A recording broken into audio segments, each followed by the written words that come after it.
교회가 무너지는 이유가 과연 어디 있을까요? 그것은 바로 이 본질을 잃어버린 교회들이 많이 자생하고 있기 때문인데, 이 교회의 본질은 이 바른 복음을 전하는 것이고 하나님의 자녀로 어떻게 살아갈 것인가라는 그런 질문을 던지는 것입니다.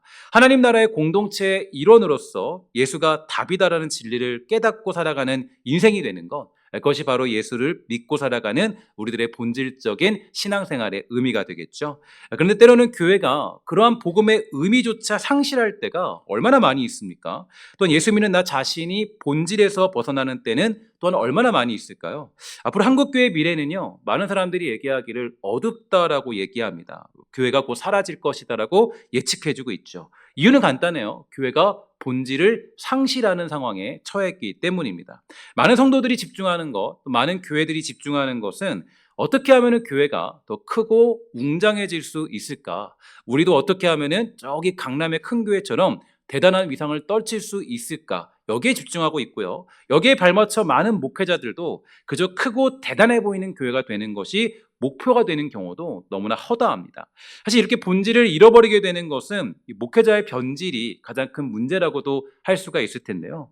이 목회자가 복음으로 사람을 살리고자 세우며 온전한 길을 가고자 하는 열망으로 서 있어야 되는데, 이 많은 이유들로 그러한 모습들을 잊어버리게 되니까 이 본질을 상실하게 되고 만 것입니다. 그러나 한편으로는 이 목회자가 왜 변질될 수밖에 없었는지에 대한 질문을 또 던져보면 그것 또한 성도의 책임도 매우 크다고 얘기할 수가 있겠죠. 결국 종합하여 보면 이 교회가 본질을 잃어버리게 된 것은 이 목회자와 성도가 이 결혼 생활을 어떻게 할 것인가에는 집중하지 않고 결혼식에만 집중하고 있기 때문에 벌어지는 현상이라고 얘기할 수 있을 것입니다.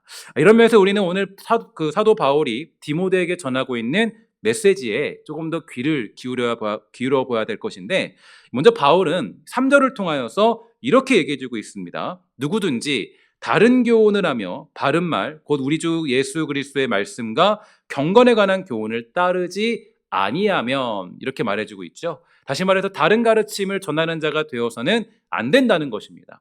오직 주 예수 그리스도께서 보여주신 참된 복음, 그 복음을 따르는 삶, 그 인생을 어떻게 살 것인가, 여기에 대해서 우리는 모든 것을 집중해야 한다는 것입니다. 그것이 바로 교회가 살 길이고요, 또한 성도가 회복되는 길이고 목회자가 걸어야 되는 길이 되는 줄 믿습니다. 그러면 이렇게 이 하나님 말씀을 향한 본질을 잃어버린 사람들, 그러니까 그 말씀을 묵상하지 않고 그냥 결혼식에만 집중했던 사람들, 이런 사람들에게는 과연 어떤 모습들이 나타나게 되는 걸까요? 오늘 본문을 보면 첫째로 이렇게 얘기합니다. 다툼과 시기, 그리고 언쟁을 즐겨한다라는 것. 그러니까 말씀 묵상이나 하나님의 말씀에 집중하지 않고 복음에 합하지 않은 사람들의 특징이 뭐냐 보니까요, 다툼과 시기가 있고요, 언쟁을 즐겨한다고 말해주고 있어요. 그러니까 복음에 집중하는 사람들은 언쟁을 즐겨하지 않죠. 즐겨하지 않고요, 다툼을 일으키지 않고 시기를 일으키지 않아요. 이게 지금 주는 메시지가 큰데, 오늘 보면 4절과 5절을 보면 온전한 복음에 서 있지 않고 다른 복음을 전하는 자들의 특징적인 모습이 있다 그래요. 그들의 특징은 무엇보다 다투는 모습이 있더라라고 얘기해주고 있습니다. 다시 말해서 복음에 집중하지 않으며 주님의 십자가에 집중하지 않는 사람, 그런 사람들은 언쟁하기를 좋아하고 분쟁을 일으키며 누군가를 비방하는 특징들을 가지고 있다라는 것입니다. 교회가 집중해야 될 것은 오직 예수 그리스도의 십자가죠. 그러니까 교회가 십자가에만 집중하면요, 아무런 문제가 없어요. 그러니까 그 십자가에 집중하면 문제가 없고, 우리의 모든 관심이 이 복음에만 집중되면 교회는 원활하게 돌아가는 것이 교회의 특징입니다. 그런데 이제 그런 것들에 집중하지 않는 사람들은 다른 것에 관심이 많아요. 예를 들어서 결혼식에 왜 음식이 이렇게 맛이 없냐, 뭐 이런 식으로 얘기하는 스타일 같은 거죠. 그러니까 그런 사람들은 뭐예요? 언쟁하기를 좋아하고 분쟁을 일으키면서 비방하는 특징들을 가지고 있다는 겁니다. 그러니까 내가 복음에 집중하지 않으면, 하나님 말씀에 집중하지 않으니까 뭐가 보여요? 다른 게 보이는 거예요. 다른 것들이 더 신경 쓰이는 거예요. 그러니까 뭐 하기 좋아합니까? 분쟁을 일으키기 좋아하고 다투고 시기하고 언쟁하기를 좋아하는 거예요. 교회가 집중해야 될 것은 오직 예수 그리스도의 십자가입니다. 또한 성도가 집중해야 될 것은 오직 교회, 오직 주의 말씀이고, 목회자는 그 말씀을 가르치고 양육하는 것이 전부라는 거죠. 이게 전부예요. 근데 거기에 다툼이나 언쟁이 필요하지 않습니다. 복음에 집중하면 집중할수록, 십자가에 집중하면 집중할수록 우리의 마음은 고요해지고요, 온전한 하나님의 사랑 안에 거하게 되는 거예요.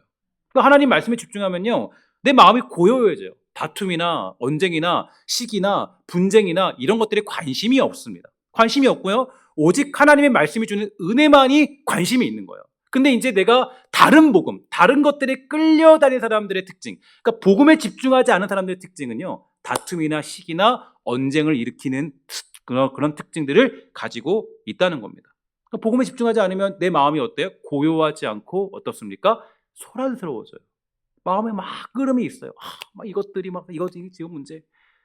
다른 마음들이 자리 잡고 온전한 복음이 자리 잡지 않으면 결국 그는 이유가 있는데요. 교만하여지기 때문입니다. 교만해지기 때문에 변론과 언쟁에 집중하게 되죠. 변론과 언쟁에 집중하는 이유가 딱 한 가지예요. 뭐냐면 자기 공로를 내세우거나 자기 의를 드러내고자 할 때 그때 변론과 언쟁에 집중하게 되는 것입니다. 자기를 내세우기 시작하면요, 결국 분쟁을 조장하고 비방하기를 즐겨하죠. 상대방을 바라볼 때 복음의 눈으로 바라보지 않기 때문에 악한 생각이 나는 것은 당연합니다. 자신의 의견과 생각이 결국 권력이 되기 때문에 그 권력으로 소동을 일으키는 모습이 당연한 거죠. 그러나 주 예수 그리스도의 십자가에 집중하면 어떠한 일이 일어나게 될까요? 주님과 가까워지면 가까워질수록 우리는 너그러움이 생기게 됩니다. 성령의 열매가 맺히게 되는 거예요. 지는 것도 큰 문제가 되지 않는다라는 거죠. 자기의 생각이 먹히지 않아도 하나님의 일 앞에서는 아무것도 아닌 것이 되기 때문에 오래 참음이 있게 됩니다. 성경은 우리에게 분명히 가르쳐주고 있죠. 갈라디아서 5장 19절부터 21절 초반까지를 보면 여러분 잘 아는 성령의 열매, 육체의 열매의 비유가 있는데 육체의 열매를 보면 독특한 어떤 그런 공통점이 있습니다. 잘 보세요. 육체의 일은 분명하니 곧 음행과 더러운 것과 호색과 우상숭배와 주술과 원수 맺는 것과 분쟁과 시기와 분냄과 당짓는 것과 분열함과 이단과 투기와 술 취함과 방탕함과 또 그와 같은 것들이라. 보면 대부분의 것들이 다 시기와 분쟁 또 어떤 다툼 이런 것들이 강조되어지고 있어요. 그러니까 이게 뭐냐면 육체의 일들이 나타나는 특징들 중에 반복되는 것이 있는데 원수 맺는 것 그리고 분쟁을 일으키는 것 시기와 분냄과 당지는 것과 분열함 같은 맥락입니다. 같은 맥락이 있어요. 그러니까 이게 조금 다른 맥락이 아니라 거의 비슷한 맥락이죠. 그러니까 이들은 다 같은 원리 안에 속해져 있습니다. 그러니까 이러한 일이 일어나는 것은 결국에 내가 어디 있다라는 거예요. 육체에 속하여 있으면 마음이 고요하지 않고 마음에 소란스러움이 생긴다는 거예요. 자기를 드러내야 되기 때문에 어떻게 하면 나를 드러낼까? 어떻게 하면 내가 능력 있고 나의 공로를 드러낼 수 있을까? 복음 안에 있으면 이러한 모습들이 일어나지 않죠. 그러나 복음과 떨어져 있으면 하나님과 멀어져 있으면 복음 안에 있지 않으면 결국 우리 안에 소란스러운 모습이 가득할 수밖에 없는 거예요. 이것은 성경이 일관적으로 우리에게 가르쳐주고 있는 모습이 됩니다. 복음에서 멀어진 사람일수록 결국 분쟁과 시기와 분냄과 당짓는 것에 집중합니다. 왜냐하면 자기를 드러내고 나타나는 것에 최적화되어 있는 것이 분쟁과 시기와 당짓는 것이기 때문이죠. 그게 곧 자기 권력이고 능력이라고 생각하기 때문입니다. 초대교회에서 가장 큰 문제 중에 하나는요, 무슨 문제였느냐? 바로 율법주의였죠. 율법주의가 복음주의 안에서도 강한 힘을 가질 수밖에 없던 이유는 율법을 지키는 것이야말로 자신을 드러내고 나타내기에 가장 적합한 도구였기 때문이에요. 내가 복음 안에 있으면 자신은 죽고 자신은 드러나지 않는데 율법주의를 복음 안에 가미시키면 그때부터 드러나는 건 자기 자신입니다. 내가 얼마나 능력이 있고 얼마나 힘이 있고 얼마나 내가 뛰어난 사람인지. 여러분 율법주의는 이 초대교회 가운데 가장 큰 문제였어요. 복음은 뭐예요? 복음은 자신은 죽는 거잖아요. 나의 공로는 모든 것이 없습니다. 하나님 것이에요. 하나님만 드러냅니다. 아무리 복음을 듣고 배워도 복음은 낮아지고 겸손해지고 자신을 낮추라고만 말하지 너 자신이 높아지라고 말해주고 있지 않기 때문에 복음의 율법을 지키는 것까지 첨부시키면 나 자신이 얼마나 대단하고 엄청난 존재인지가 드러나기 때문입니다. 그러니까 여러분 보세요. 누군가를 비방하는 것은 결국에는 자신이 얼마나 뛰어난가를 증명하는 것입니다. 야, 너는 그것도 못하지? 나는 했어. 그게 사실은 굉장히 큰 교만이고 자신을 드러내기 위한 가장 큰 수단이거든요. 이게 가장 큰 유혹이에요. 예수 믿을 때, 교회 다닐 때, 복음 안에 있을 때 가장 큰 유혹은 그 유혹에 있습니다. 아, 나는 새벽 기도 매일 하는데 당신은 못하지? 나는 40일 금식 기도에 당신은 못하지? 이게 여러분 우리가 되게 위험한 거거든요. 그러니까 새벽 기도를 하면 그냥 조용히 하는 거예요. 그죠? 내가 어떤 뭐 금식 기도를 하면 그냥 조용히 날 한 거예요. 야, 너는 못하잖아. 난 했지. 그게 결국 자신을 드러내기 위한 가장 큰 수단이 되거든요. 사도 바울도 뭐라 그랬습니까? 바울이 얘기하고 이렇게 얘기하죠. 내가 부득불 자랑하는데 나 천국 갔다 온 거 부득불 자랑한다. 그러니까 그동안 한 번도 말하지 않은 거예요. 부득불. 그러니까 이게 여러분 되게 복음 안에 있는 사람의 특징입니다. 그러니까 복음 안에 있는 사람들은요, 소란이 없어요. 소동이 없죠. 왜냐? 자신이 드러나는 걸 원치 않으니까. 그냥 묵묵히 그냥 주님께 충성하면서 그냥 살아가는 거예요. 근데 내가 다툼을 하고 언쟁을 하고 내가 당을 지으면 어떤 뜻입니까? 자신이 드러나요. 당 지으면 누가 리더가 돼요? 내가 리더가 되는 거죠. 야, 내가 당을 지었어. 내가 맞지? 저 사람 틀린 거야. 그 사람의 문제를 다 들춰내죠. 다 들춰내요. 들춰내면 나는 뭐예요? 나는 아니다. 저 사람은 그렇지만 나는 아니다. 하지만 복음은 뭐예요? 복음은 저런 사람까지 포용하는 게 복음이라는 거예요. 그래서 여러분 복음 안에 있는 거는 고요해집니다. 그러니까 내가 드러나지 않아요. 그리고 결국 다른 복음을 전하는 자의 특징, 이게 꼭 다른 복음이라는 게 무슨 뭐 저기 신천지 누가 그거래, 그거 아니라 이 다른 복음은 우리 안에도 굉장히 많습니다. 교회 안에도 굉장히 많아요. 그러니까 내가 복음 안에 있는 것 같지만 실제로 아닌 경우 굉장히 많이 있거든요. 그러니까 여러분 이걸 보면서 자신을 점검해야 돼요. 내가 다툼을 좋아하고 분쟁을 좋아하고 시기를 좋아하고 언쟁을 좋아하면 사실 내가 복음 안에서 좀 멀리 한 거예요. 근데 제가 십자가에 집중해 보세요.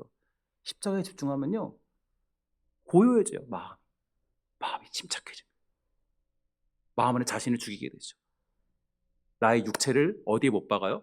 십자가에 못 박고. 여러분 이게 복음 안에 있는 거예요. 두 번째로 이제 복음의 본질을 잃어버린 사람의 특징 뭐냐? 이익을 추구하기에 돈을 사랑하는 모습을 보인다라고 되어 있어요. 오늘 본문 6절에 보니까 이렇게 얘기합니다. 함께 있습니다. 시작. 그러나 자족하는 마음이 있으면 경건은 큰 이익이 되느니라. 아멘. 또 오늘 말씀을 보면은 바울은 5절에서도 이렇게 얘기합니다. 이익이라는 단어를 5절도 사용하고 있는데, 이익이라는 말을 강조한 것은 교만에 빠진 사람, 다른 복음을 전한 사람들은 복음도 자기 이익에 근거하여 살아가는 세상적인 의미로 모든 것을 해석한다는 뜻이 되는데요. 예를 들어서 교회는 어떤 곳일까요? 교회는 따라합시다. 하나님 나라의 공동체를 세우는 것. 시작. 하나님 나라의 공동체를 세우는 것. 교회는 뭐예요? 하나님 나라 공동체를 세우는 곳이 바로 교회의 특징이죠. 교회는 어떻게 하면 하나님의 사랑을 실천하고 나타낼 것인가? 주의 말씀을 깊이 묵상하며 그 말씀을 따라갈 것인가에 몸부림치는 곳입니다. 우리의 가장 치열한 싸움은 바로 주의 말씀을 묵상하며 주님을 예배하며 함께 주의 사랑을 나누고 예수님이 가신 길을 어떻게 우리는 쫓아갈 수 있을까? 그런데 어떤 사람들은 교회를 이상하게 생각하는 사람들도 있습니다. 담임 목사는 회사의 사장이고 장로들은 운영이사들이고 교역자는 돈 주고 교회시키는 직원이고 성도는 회사원같이. 교회는 그런 곳이 아니에요. 우리는 이익공동체가 아닙니다. 우리는 여러분 어떤 이윤을 남기는 공동체가 아니에요. 이윤을 남기는 공동체가 아니에요. 교회가 이윤을 남기지 않을 수도 있어요. 교회는 어떤 일들에 자기 어떤 하나님의 나라와 영광을 위해서라면은 우리의 모든 것들을 다 하나님께 쓸 수도 있는 곳이 교회라는 곳이에요. 연말을 끝났을 때 늘 이윤을 남겨서 야, 이윤을 남겼냐 안 남겼냐 그런 걸로 교회를 평가하시면 절대로 안 됩니다. 교회는 그런 곳이 아니에요. 그러니까 여러분 교회는요, 이윤을 남겼니 안 남겼니 이게 중요하지 않습니다. 하나님의 나라의 복음의 일을 했냐, 그 나라의 공동체를 세우기 위해서 우리가 어떤 일을 감당했느냐, 이게 중요한 거죠. 우리는 복음 공동체의 일원으로 살아가는 부름받은 하나님의 백성들이 모인 것 아니겠습니까?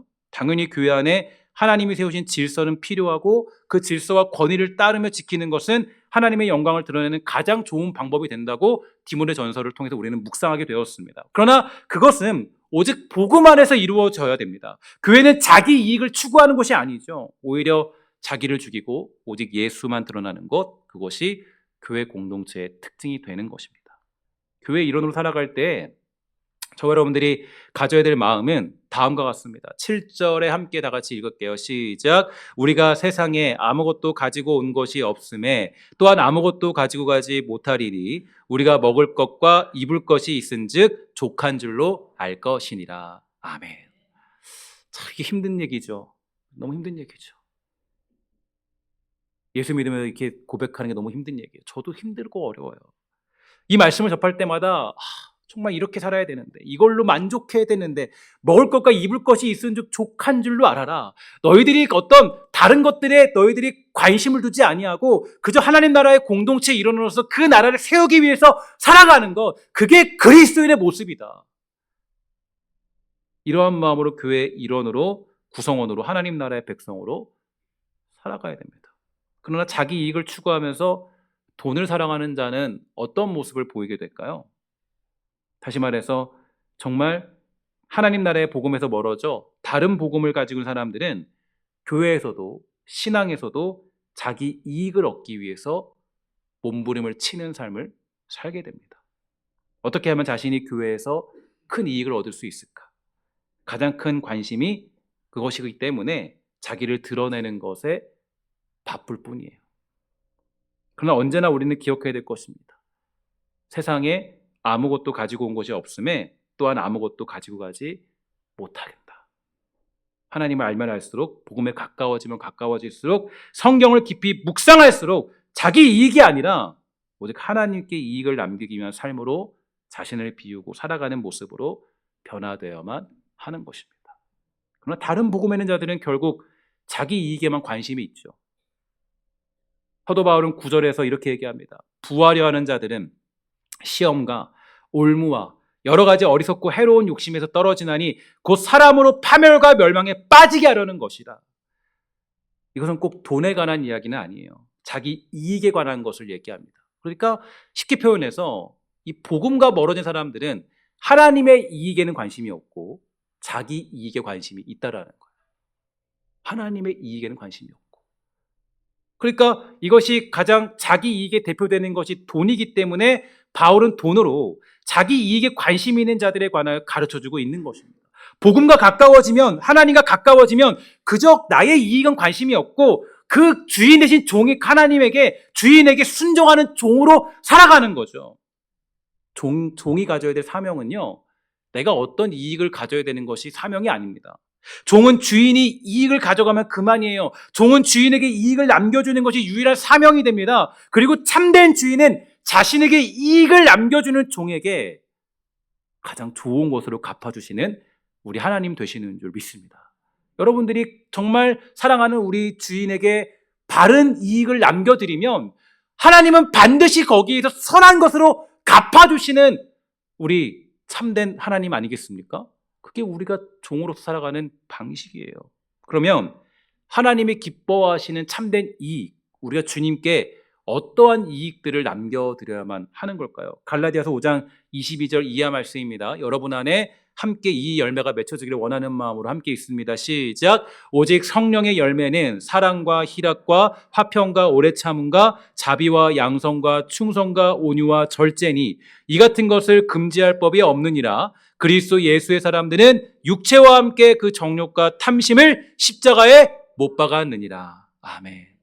이게 바로 나의 주인 되신 하나님께 남겨드리는 가장 큰 이익이 되는 줄 믿습니다. 우리가 주님께 드리는 이익은 성령의 열매예요. 그러니까 내가 하나님 앞에 성령의 열매로 이익을 남겨드리느냐, 아니면 내가 지금 육체의 열매를 맺으면서 분냄과 시기와 당짓는 것과 어떤 그런 언쟁하는 것과 이런 것으로 혹시라도 우리가 주인에게 그런 열매를 드리고 있지는 않은가? 추수감사주의를 지나서 지금 맞이하는 나의 열매, 지금 내가 주님께 드리는 열매는 어떤 것인가? 언쟁하기를 즐겨하고 분쟁하기를 좋아하고 하나님 기뻐하지 않으세요. 하나님 기뻐하시는 건 뭐예요? 오직 성령의 열매, 사랑과 희락과 화평과 오래 참음과 자비와 양성과 충성과 온유와 절제니. 성령 안에 거하면 우리는 나의 주인 되신 하나님 앞에 이 성령의 열매를 드리는, 이익을 남겨드리는 종으로 살아갈 수 있다라는 것이에요. 제가 사실 이 디모데전서를 묵상하면서 이 말씀을 어떻게 전달하지 고민 되게 많이 했거든요. 왜 고민 많이 했냐면, 이 말씀을 이제 물론 여러 방식들로 설교할 수 있지만 고민을 정말 많이 했어요. 묵상을 깊이 하면서 이 말씀을 어떻게 전달할 수 있을까? 여기서 어떻게 해석할 수 있을까? 이런저런 주석도 찾아보고 말씀도 묵상해보고 근데 도저히 떠오르지가 않는 거예요. 근데 마침 딱 저에게 떠오르고 주시는 말씀이 갈라디아서 말씀을 통해서 함께 이 말씀을 묵상할 수 있게 하셨는데요. 그러니까 왜 저거 보면은 이게 이 갈라디아서 보면 왜 이것을 묵상하면서 이제 갈라디아서에서 성령의 열매라고 했을까라는 생각이 들었습니다. 뭐 성령의 뭐 어떤 주시는 능력이다 할 수 있는데 열매라고 했을까? 그러니까 뭐냐면 열매는 수확을 거두는 것이더라고요. 그러니까 내가 살면서 수확을 거두는 거예요. 주인에게 수확을 거둬서 내가 가지는 게 아니잖아요. 우리는 종이니까. 이 수확을 거둬서 누구에게 드리는 거예요? 우리는 주인에게 드리는 거예요. 그러니까 내가 때로 살면서 육체의 열매를 드릴 수 있어요. 그죠? 그 열매를 주인에게 드릴 수 있죠. 근데 주인이 기뻐할까요? 그거는 마치 여러분 과일 보면요. 썩은 거 있잖아요. 똑같은 거예요. 때로 주인께 드리는데 썩어 빠진 걸 드릴 때도 있어요. 제 열매예요, 하나님. 근데 거기에 분쟁과 시기와 당짓는 것과 언쟁과 그런 것들로 되어 있으면 하나님이 그걸 기뻐하시겠냐고요. 하나님이 기뻐하시는 건 뭐예요? 성령의 열매. 그 열매를 주님께 드리는 겁니다. 그 열매를 드리는 것, 그것이 주인에게 이익이 되는 열매가 되는 거겠죠. 우리가 자기 이익에 매여 있지 않고 더욱 성령 안에 있으면 하나님께 가장 좋은 성령의 열매를 드릴 수 있지만 다른 복음에 있어서 자기 이익에 따라 사는 사람들은 결국 육체의 열매, 그 육체의 열매의 핵심은 다툼과 시기와 분쟁과 당짓는 것과 같은 일들을 드리는 것과 같은 것입니다. 이러한 모습을 볼 때 우리는 어느 정도 자신을 가늠해 볼 수 있어야 될 것입니다. 나는 과연 어떤 열매를 드리고 있는지. 하나님의 복음 안에 있는 사람인가?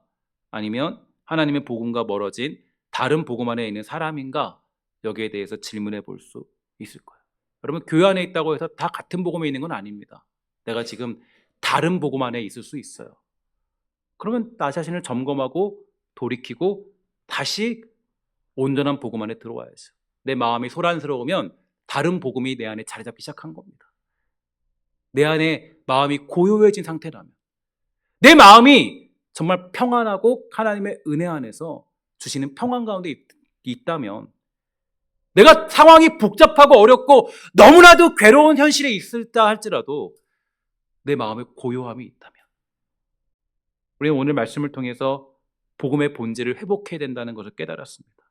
그의 본질에 대해서 위대한 종교개혁자들은 이렇게 선언했습니다. 함께 고백합시다. 시작. 오직 은혜, 오직 성경, 오직 믿음. 이 세 가지가 우리에겐 너무나 중요한 핵심적인 메시지예요.